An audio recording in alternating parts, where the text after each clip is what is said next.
Well, here's a story that we've been following extensively on Newsfirst. The strike action launched by the cardiovascular perfusionists has forced open heart surgeries and bypass surgeries at 4 key hospitals to come to a standstill.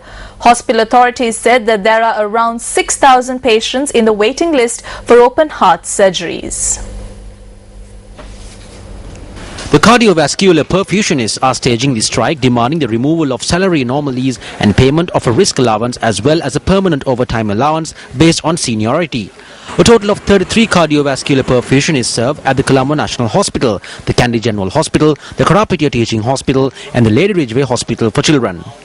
The strike action launched by the cardiovascular perfusionists is in effect at the Lady Ridgeway Hospital for Children. As a result, 4 open heart surgeries scheduled for yesterday were postponed.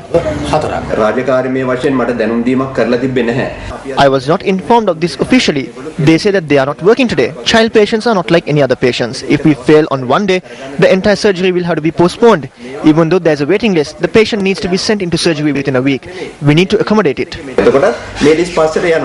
4 heart surgeries that were scheduled to be performed at the National Hospital in Colombo yesterday were postponed. However, Director of the National Hospital in Colombo said that critical patients will be subjected to surgery without having them in a waiting list.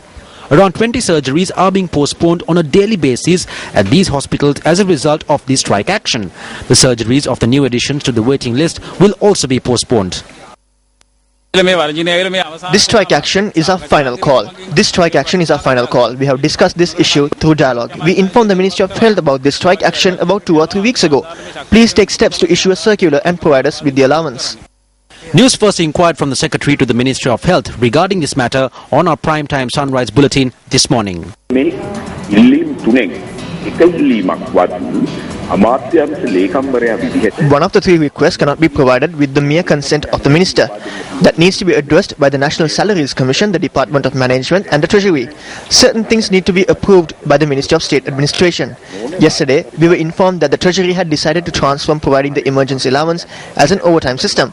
They will inform the Ministry of State Administration first and inform us later.